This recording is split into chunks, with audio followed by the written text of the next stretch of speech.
Hello, everyone, and welcome to today's webinar, How to Protect Employees and Improve Your Bottom Line with Advanced Robotics. My name is Scott Archer, Senior Director of Marketing here at Sarcos Robotics. We've taken a screenshot of an example of the attendee interface. You should see something that looks like this on your desktop in the upper right-hand corner. You're listening and use your computer speaker system by default. If you would prefer to join over the phone, just select telephone in the audio pane and the dial-in information will be displayed. You will have the opportunity to submit text questions to today's presenter, as well as Sarcos employees, by typing your questions into the questions pane of the control panel. You may send in your questions at any time during the presentation. Today's presentation is being recorded and will be available in the next few days. I would now like to introduce today's presenter, David Strubberg, retired Ameren Missouri Innovation and IT Projects Director. With over 30 years experience in the power generation sector, David helped shape Ameren's technology roadmap. David's work improved reliability, productivity, safety, and cost control through utilization of innovative technologies. As Director of Innovation, David also reviewed many robotic solutions, including and ultimately choosing the Sarcos Guardian S inspection robot to help the company reduce hazardous situations. David, over to you. Thank you, Scott, and welcome and thank you to everybody that's attending the webinar. I first like to talk about the title of the webinar. We discussed this, and the biggest thing I'm into after working the fossil power plants for 30 plus years is employee safety, which I know no matter what industry we're in, employee safety is number one. So how to protect employees and improve your bottom line with advanced robotics.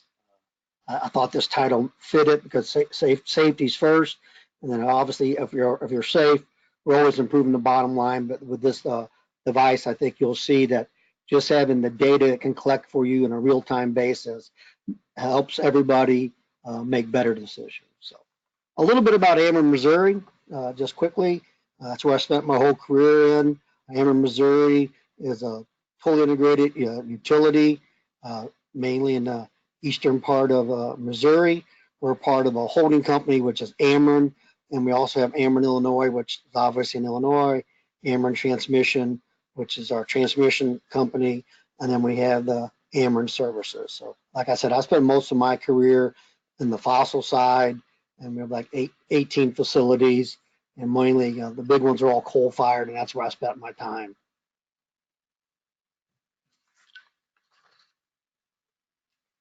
Then we go on, the single goal is to reduce costs, right? At a power plant, especially a coal power plant, we know that the end of life is near, but we don't want end of life come until we want the end of life to come. So if you can get more data, more information, we're all running leaner and leaner inside these facilities.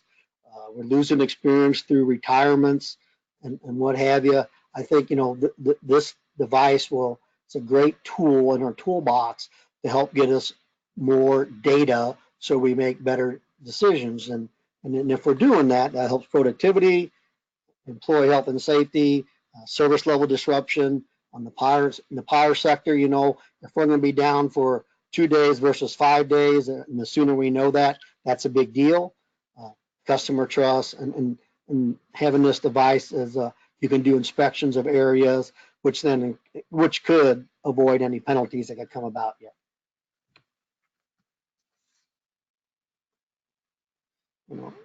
Like the title says, remote visual inspection and hazard detection. So, with this device, you can optimize your assets, reduce downtime, and the main reducing of downtime to me is having data prior to actually having to shut down. You can do a better job of pre-planning. I'm sure we all can agree that the better plan we have going into an unplanned downtime or even a planned downtime, we usually execute a lot better. And then the last item, keep workers safe. I know our industry, the power industry, has changed a lot in my 30 plus years there, and safety may not have been number one 30 years ago, but it's definitely been number one for the last decade plus. So we sometimes have to put employees in harm's way because we need to know information. As technology has changed, there's been devices that come around that help in that. I really feel the Guardian is the greatest device I've seen to help get us information and keep the worker out of harm's way.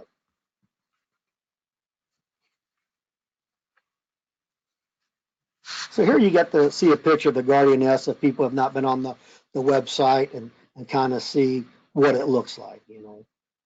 So it's a remote visual inspection device. It can detect hazards. The very back of it, you can see there's a block, and that's the payload section.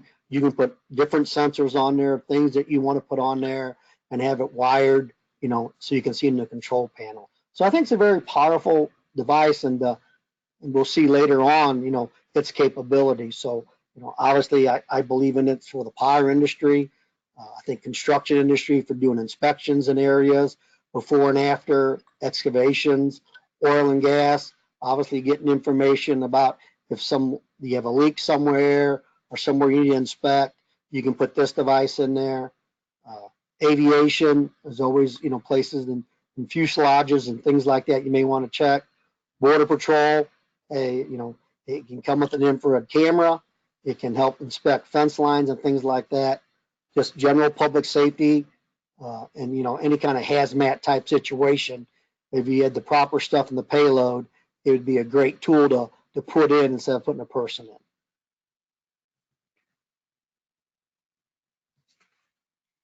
Kind of glance at this slide, and you can kind of see some of the robot features, and I like to just to highlight the ones that kind of led me to choosing this one for Ameren. You know, the Guardian will come in one Pelican case, so you have one case to carry around. It's easy to transport around, and it makes it easy to, you know, that you can have some devices have multiple cases you have to lug around. Out of the box, the robot itself only weighs 17 pounds. When we were using it at our power plant facility, I actually slung it over my shoulder and carried it around, or somebody else was walking around the control unit instead of packing and repacking in the Pelican box. It was just that lightweight and so easy to do. The device comes in a magnetic version, and that is the version we bought, which lets it easily climb ferrous surfaces. And you'll see that, and we have a video later on. You can kind of see what it can do. And it's hard to tell from the picture, but it's a very small device. I mean, it can fit inside openings as small as 7 inches. It's an IP65 certified, which means, you know, how it hands up the dust and water. And, you know, I think the biggest draw on it's the high resolution cameras it has on it. It has 6 4K cameras that take still pictures and will take a video. We actually bought the option with the infrared camera, which was a nice feature. And as I mentioned before, that the payload section on the back, you can add any sensors you want. And if you're driving horizontal, the payload can be up to 10 pounds. And if you're going up vertical, the payload's limit to 5 pounds.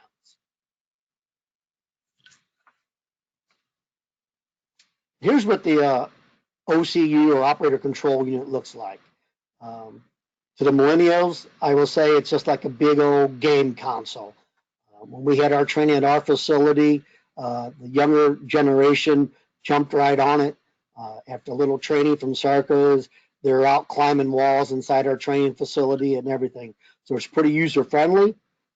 Basically, you know, it's a robust Surface Pro is what it is. And, you know, and the biggest draw for us, for me, when I looked at it, it's wireless. You know, most devices are not wireless. So it's a wireless device, and you can see there's all kinds of options from the wireless device. Wi-Fi, radio frequency, and the radio frequency have options like 900 gigahertz and 2.4 gigahertz. When we were doing our trials, most of ours, or all of ours, with the radio frequency, because we really don't have Wi-Fi where you need to have Wi-Fi. I think another important feature is you think of wireless, you know, how far do you travel down something and then figure out you can't get it back because you've lost the signal. So as you're traveling, you're getting a live video stream. And as the video stream starts to pixelate in the control unit, you know you're coming to the end of where you need to be at, and you just start coming back out. So we never had any problem losing control of it from the control. Just when the video starts pixelating, we know we're at the end of the reach of where we can go. And another feature on this. You see the two antennas on top. Well, an accessory we bought, you can do some, you can buy extra antennas with tethers on them. So you could actually drop them, let's say, into a manhole, control units outside, so nobody's breaking the plane or get into a confined space, and then operate the robot down in there.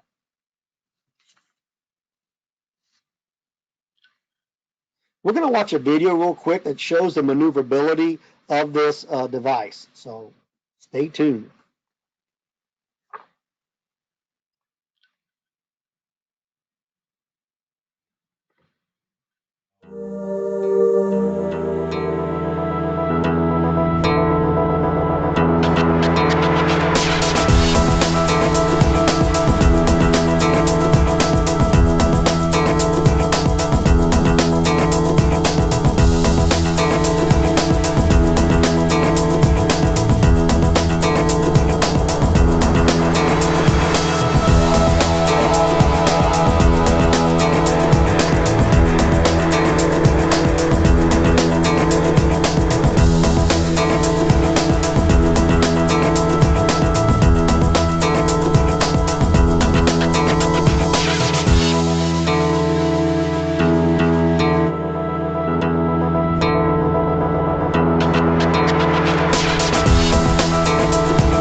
So one of the cool features, if you notice in the video, it can just, that I liked it was, they call it a cobra.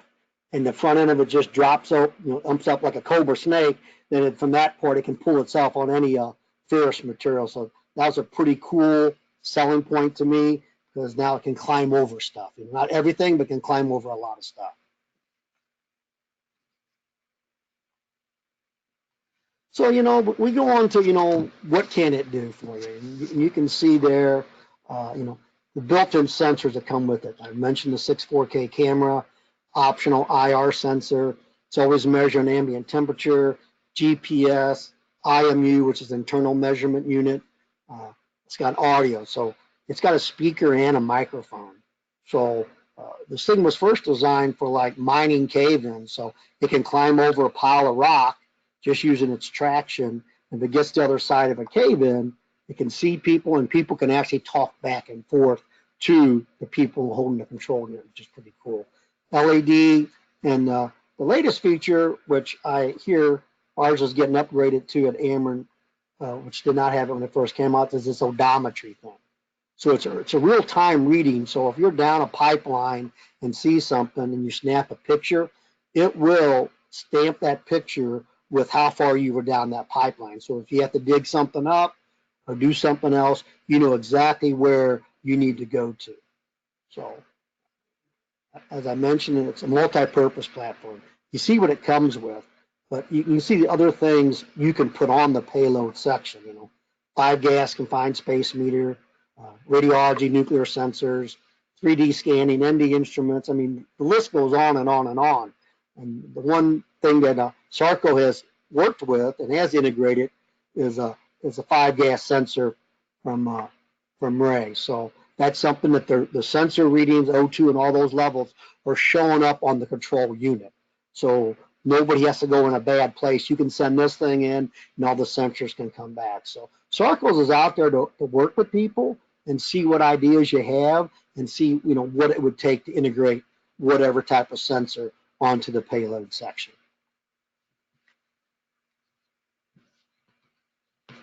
So now we're going to talk about the case studies that actually I was involved with personally at Ameren Missouri before I decided to retire. So basically, as I thought about this device, first thing that comes to mind to me, being in a coal plant my whole career, was, we get tube leaks. That's just part of life in a coal plant. And sometimes we have tube leaks in areas. We know it's a leak. We can hear the noise, or we have other parameters that's on us, so we shut a unit down.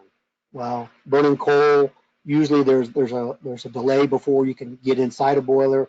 First, you got to cool it down to a safe temperature, and there's usually slag, unburned coal that's hanging on different components in the boiler, which makes it a safety hazard for a man to go inside until we bring in outside people to clean that stuff off for us so you can go and inspect the leak. So the idea was if we could see a leak area sooner, all we need to know is where it's at, because that kind of determines how long we're going to be down, and we can relay that information to our group that out there buying replacement power, and just knowing that as early as possible, that's very valuable from both the planning standpoint and buying the replacement power so they can get a better deal on it. So it was something I really thought, would be really, really good, and was interested in trying it out when we did our little trial.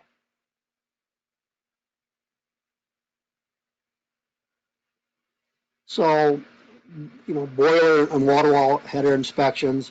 What you see down in this bottom picture, in the top picture, you see actually the Guardian climbing a boiler. So this is a 600 megawatt boiler, so pretty good size. It was shut down for a major outage, so that's why there's scaffolding in there. It gave us a good platform to work on. You can kind of see from the picture on top, there is some slag on the boiler. Those tubes are about 2-inch diameter, 2.5-inch diameter, and they kind of just grabbed on the one tube and ran all the way up, and we had no problem at all. And down below, that's what we would call in the power plant industry a mud drum. What it is, just a big header where a lot of interconnecting tubes go into, which has to be inspected. When we have a major turnaround, that's a normal thing to inspect. The normal way to inspect that is a person, usually an engineer, has to get in there on a skateboard and crawl through that as quick as possible, because it's a very small area. It's confined space and everything like that. So, I mean, we took the device in there and the picture quality was unbelievable. We could see about everything that a person would ever see on this mud drum inspection, except for one area. Now, we didn't try to work and see if we could move the Guardian around in that area. But again, I looked at it this way. If we get everything done and document with a video or still photography, we can send a man in there for a shorter period of time just to look at one area. We're still saving, avoiding putting a person in harm's way, and we're saving time and money.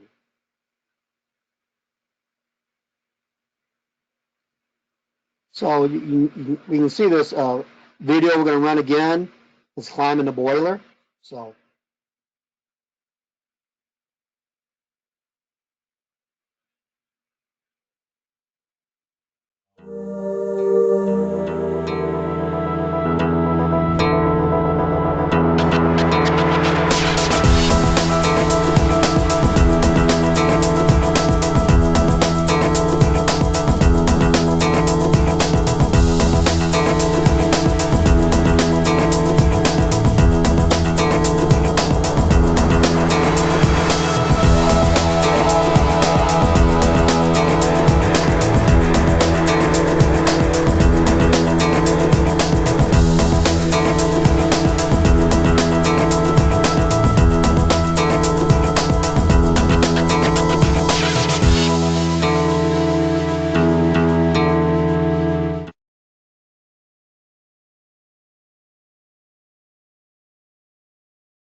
I will have to say that I was very impressed with the way it climbed the boiler. We went to another part of a boiler, which was a slope part, which we would call the upper nose or the arch, and to see if it could climb it. It's like a 45-degree angle, could it climb? And then there was a lot of debris on it, just because we had a major construction project going on, and just climbing the way it climbed that wall, it was not able to get enough traction to hold itself in place. So we reconfigured it into a Z pattern, because it's so maneuverable like that. We put it in the Z pattern. We crawled all the way across that 45-degree angle slope without any problem at all collecting data. So that really impressed me, that the different options you have with this device to get information. You know, so I would say overall the results were just totally awesome. You know, it did what we thought it would do. Or for climbing the boiler on a short boiler thing, a short boiler turnaround, I think it could do the job. There's options because all of our boilers are different. You know, do you have access where you can drop the thing in there so it can start climbing the wall and doing that? So, I mean, it's not going to work for every short boiler leak, but it could work. So we did prove that. Then on a major outage, I mean, there's always different vessels, pipelines, or headers we had to go into to send this device in to record data. So we actually have next time, you can go back to the same spot and say, has anything changed? As we have turnover in the plants, you know, notes, handwritten notes about what they saw, what they didn't see. It's really hard for a new person to interpret that. By looking at a video, we could tell very quickly, hey, this is what he saw last time. The video this time looks the same. There's no concern. So I think from that standpoint of collecting data and documenting and where it could crawl in the boiler and different places, I was very impressed, and you know, and that's why we own one. So the next inspection we did was we have a pump storage facility. For people that do not know what that is, we have an upper reservoir up on the mountaintop, and then we have a lower reservoir down at the base of the mountain, and we flow water from the upper reservoir to the lower reservoir. In our case, we have two, they would be called runners, but like a steam turbine, but except for water at the very bottom, and we use that for power during peaking load. Well, part of this pump storage facility, the main pipe that comes from the upper reservoir down is just cut into the granite mountain. But as you get close to the turbines, it turns to steel and it splits off from the main granite pipe, or penstock as we call it.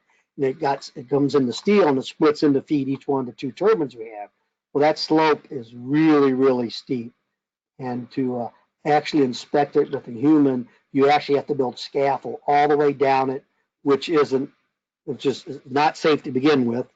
Inside the penstock is considered a permit required confined space, so it costs a lot of money, and it's just not the safe thing you want to do.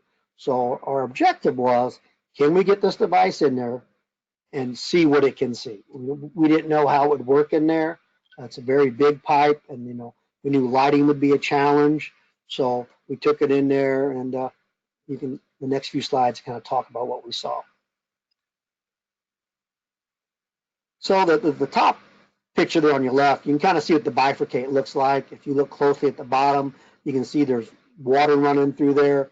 The upper reservoir was drained, but it's open, so when it rains, everything's sloped, it runs toward the turbine. So we had a little water to move around, but it's magnetic. We just crawled on the side of where the water was at. We went through it a little bit with no problems. But the bottom picture there just kind of shows the scaffolding had to be built to get to the manway. You can see the manway at the very bottom, and we all have our safety harnesses on. We had a rescue team there, 3-person rescue team there as we went in there. Not knowing what we knew about this device, next time there are other options to do this because there's scaffolding built inside there, so we have a place to stand once you get in there. And the picture on the right-hand side just kind of shows what the control unit was seeing. And just something I didn't mention, you know, you're always seeing live video stream from the control unit. You select which camera you want to see. Of the 6 cameras, all the infrared camera, top, bottom, side, rear, you get to choose which camera you want to see while you're running the thing. Then once you get somewhere, you can flip the camera to camera to camera, take pictures, take video, whatever you want to do. So on the left-hand side, you can kind of see what the Tom Salk upper reservoir looks like. It's a big kidney-shaped lake, 1 billion gallons of water that we run down through cutting granite penstock into these 2 turbines. So on the right-hand side, you see the water that was collecting there, and we had the Guardian on the other side of the water puddle. We carried it across there because it was pretty deep there, and we didn't want to risk anything because we're still trying to check out what it can do. So we got it on there, and it was able to climb. We were able to see pictures. We did have to go out and buy some external LED lighting to put on the payload section. Our options were limited because where Tom Salk is at, all there was a Menards close by, so we went to Menards hardware store and bought what we could. There's probably better lighting out there if we knew what we were going to get into, but we just didn't know. We didn't have a lot of people that had experience even going down through that part, the bifurcate part, because again, like I mentioned earlier, the people that used to that, last time we did it, they had retired. So we didn't have a lot of information on it.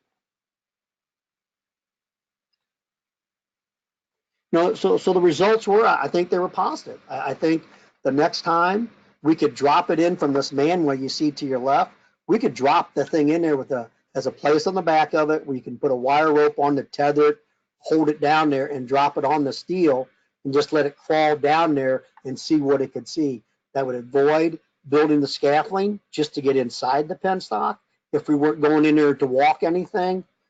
So, I mean, that proved that it could do that.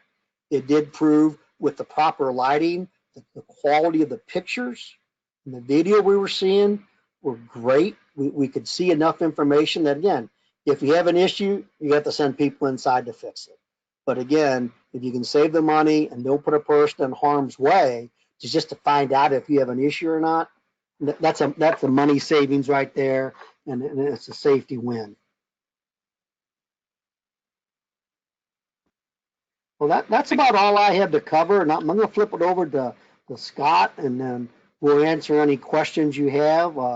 You see on this slide, I would tell anybody that's got any kind of interest at all, the selling point is, an on-site demo, because you can kind of see how easy this thing is to operate and its capabilities and the quality of the pictures. Over to you, Scott. Thank you, David. We're now going to begin answering some questions submitted during today's presentation. As a reminder, you can still submit questions to the questions pane in your attendee control panel. We also have Sarcos employees on standby to help answer any specific product-related questions. David, back over to you. Okay.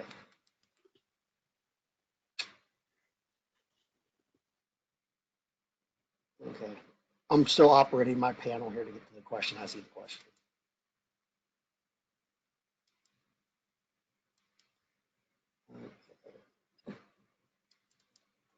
Okay.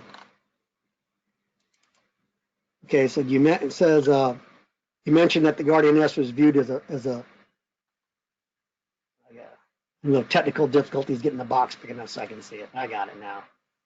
All right, here we go. The Guardian S was viewed as a tool at Ameren. How does Ameren manage the Guardian S? Is it managed by an internal inspection team, or does one person kind of manage it? Well, basically how we got it set up is I was on the innovation group. I bought it. I can't do everything as a one-person group. I found somebody that associate with boilers and other things, and kind of made him the champion of it. So if people knew when we had the training, we invited everybody from Ameren, Missouri to go through the training, so they knew how to use it. And we just kind of set up right now as if they needed to want to use it, they called this one person, then he shipped it out to them or delivered it to them or whatever like that. Okay, so the next question, how does Ameren store and manage all the data you collect? A great question, because the videos are very large, pictures not as bad. That was something they were looking at. Ameren, as I was leaving, was moving to the cloud, which was a good thing because you'd obviously overwhelm a hard drive and everything like that. I will say the OCEO panel itself has a lot of storage on it. And I didn't mention this, but there's a USB port on it. You can dump right to a flash drive and take it anywhere you want. So that's not something we had accomplished yet at Ameren, not just for video from this, but videos from drones and stuff like that. Cause it takes a lot of storage. The next question, how much time did it take your operators to be proficient with it? I would say Jen Dugan came out and trained them. I think we trained for less than an hour. Then we went to another part of their training facility and they were operating it. I would say the millennials, again, like I mentioned, it's just a bunch of joysticks and you really can't do anything wrong. You're playing with it, and it was on a flat surface and we climbed some steel beams with it and things like that. I mean, I think I would look at like gaming device. Obviously, the more you play a gaming device, the better you're going to be at it. So that's how I look at it. But I think right out of the box, it doesn't take much. It's pretty intuitive as you move it around, and the training manual is pretty easy to read and operate. So the people that are, I mean, another case study that just happened recently, we had a couple people that attended the training like 8, 9, 10 months ago. They came up with an idea in our substation group to look at a drain tile. We were doing some modifications. There was rumor that it may be plugged and rumor that maybe during construction, this modification may have collapsed. So they went through the training months prior by themselves. We shipped it to them. They went through this pipe and inspected it and did what they had to do based on what they saw. So I say from that thing, it's pretty user friendly. Obviously, to do fancy maneuvers, the more you play with, the better you'll be. What other solutions did Ameren look at before deciding on the Guardian? I kind of looked on the web. I've been to different conferences and saw different things. I've never saw anything else that was a remote operated vehicle that was wireless. And that was the big selling point.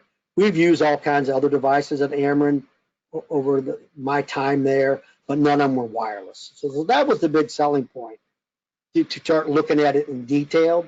And then once I saw a demo of it and saw what it did, then I was pretty much sold on it. I think there's another. Does this robot reduce manpower requirements? Seems you still need someone operating the unit remotely plus others assisting. How do you justify the ROI for the purchase? Great question. I mean, I think the manpower requirements is, you can do an inspection, I think, quicker. I think, I don't know what you do now, depending what the inspection is.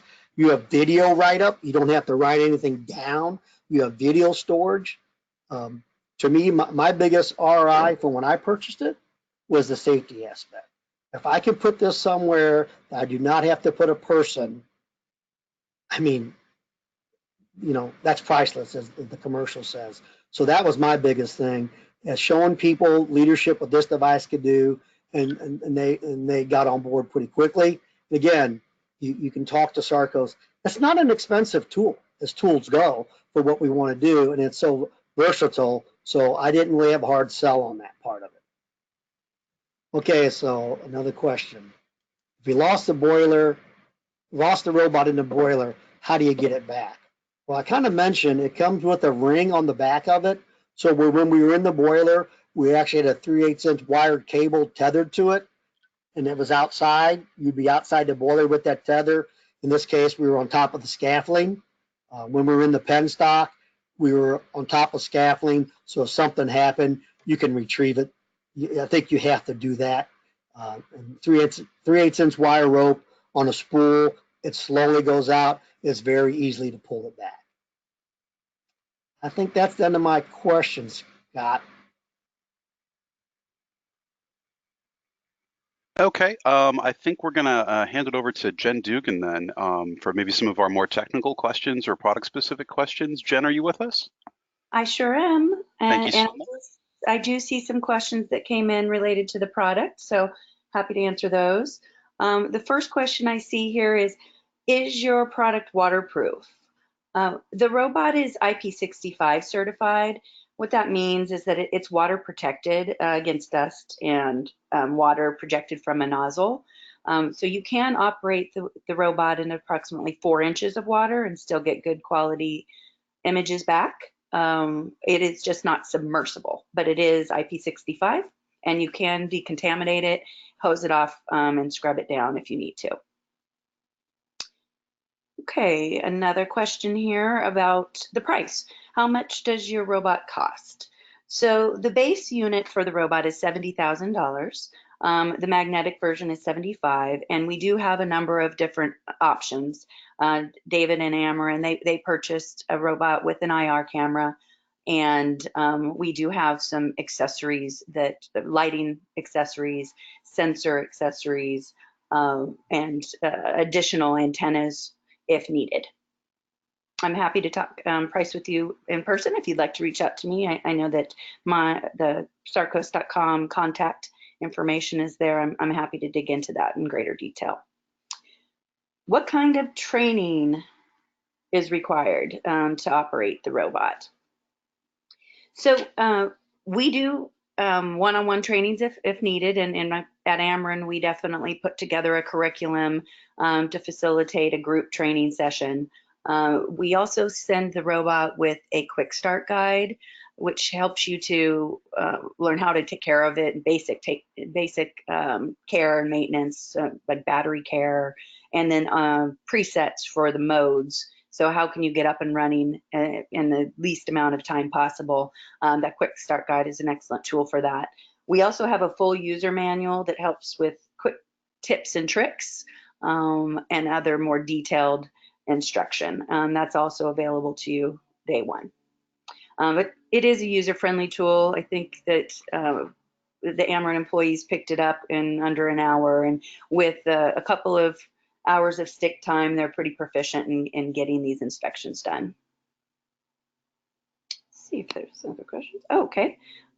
You say that the Guardian S is wireless and untethered. What happens when the robot loses communication with the control unit in the field? If it loses connection in a precarious situation, like working at heights, does that pose more dangers? Great question. There's a major benefit of having a wireless robot. It's quick to deploy. It takes very little time, and being a lightweight tool to deploy in an asset like a boiler or penstock.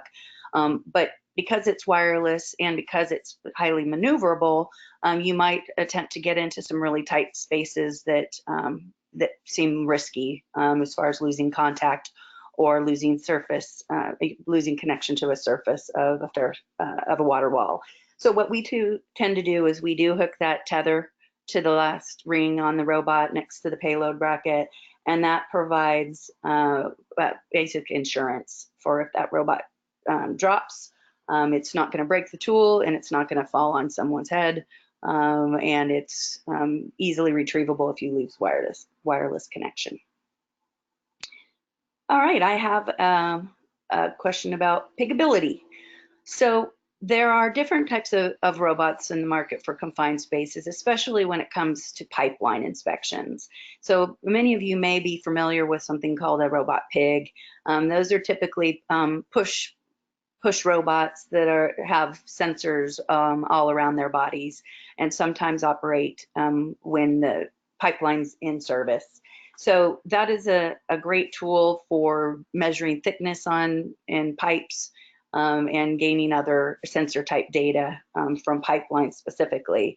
It's not typically a good remote visual inspection tool, and that's really where I think our tool shines. And the Guardian S with the 4K snapshots and high resolution video is going to bring back good quality images on that pipeline. You would need to purge the line before entering it in because it is not submersible. But you can also add sensors. So remote visual inspection and then some right on top added sensors like ultrasonic testing devices, eddy current, and 3D scanners would give you another good way to get situational awareness on your pipeline, in addition to those pigging platforms that are out there.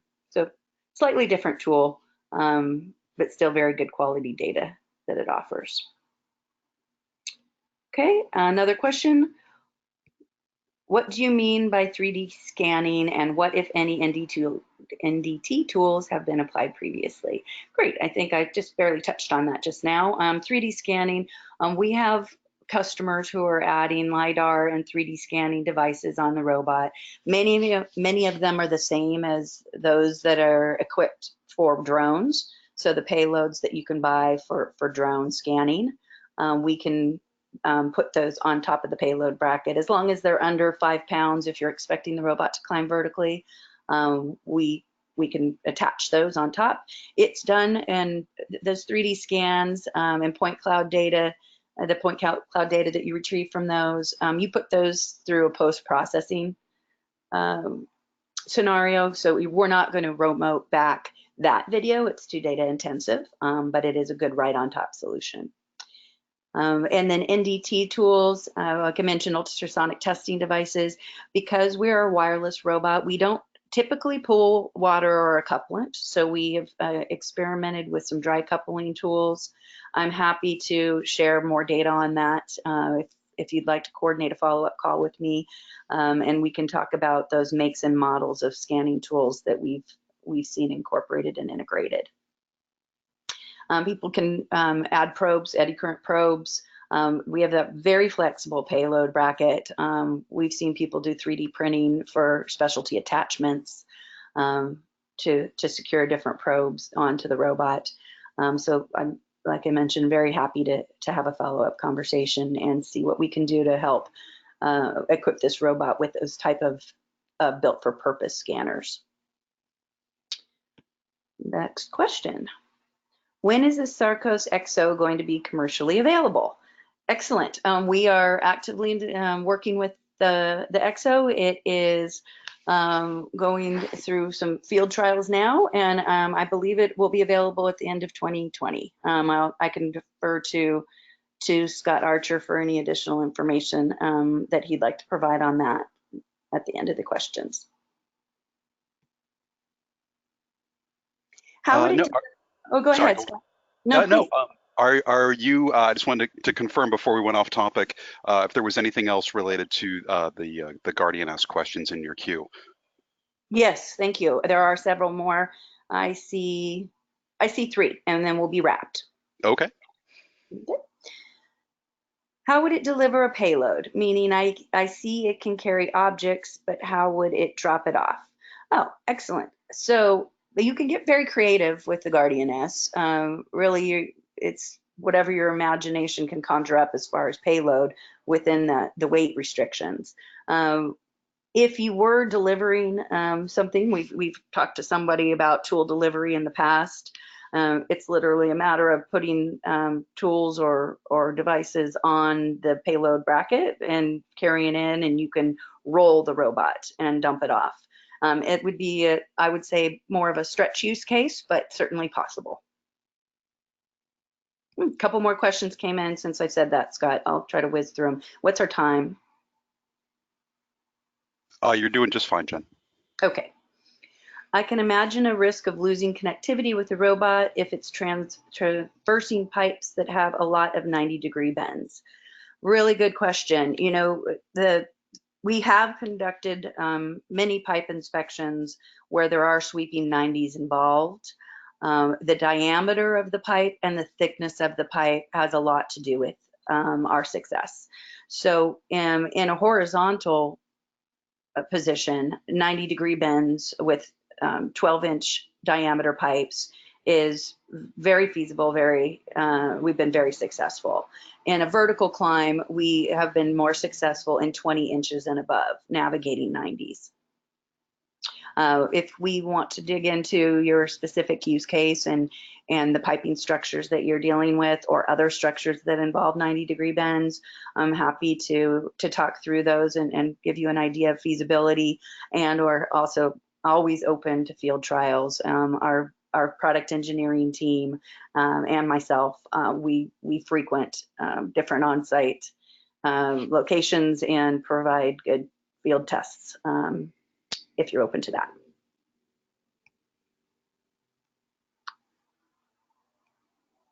Okay, the previous question also talked about losing connectivity. Just wanted to remind everyone that putting the safety hook and tether on is always a wise idea, and that does reduce some of that risk if you need to pull it back, or launching the robot from a higher elevation is also a good trick and best practice. Wireless communication range if tetherless. Excellent. So we have a multi-band radio on the robot in addition to Wi-Fi, as David mentioned. So it operates on either 900 megahertz or 2.4 gigahertz.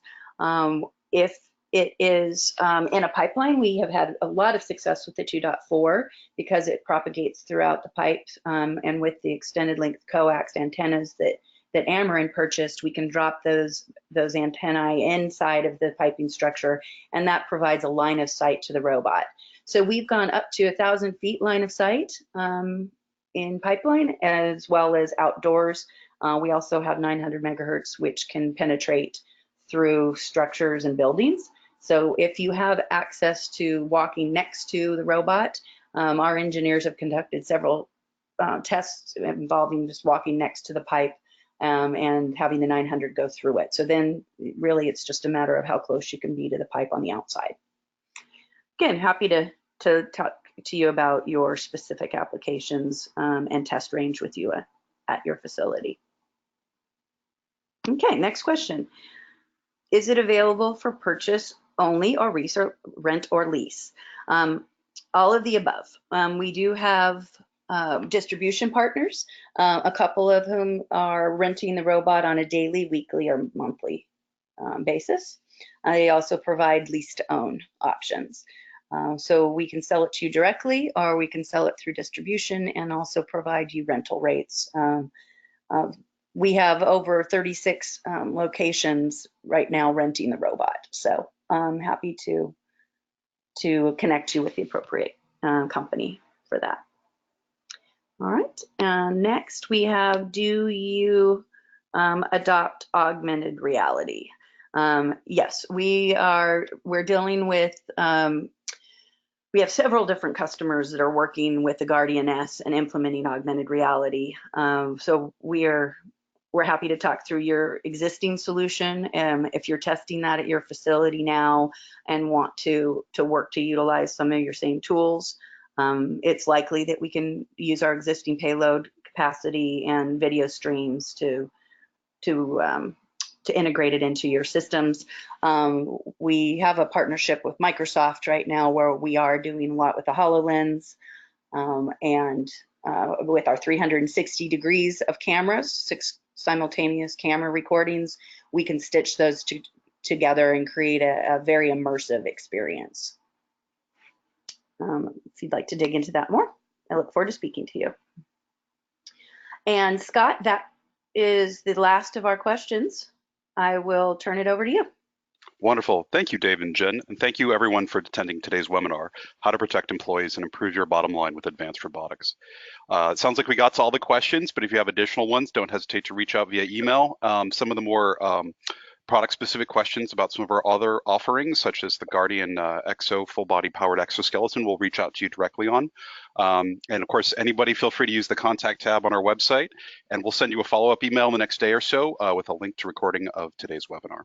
On behalf of everyone at Sarcos Robotics, thank you for joining us today, and have a great rest of your day.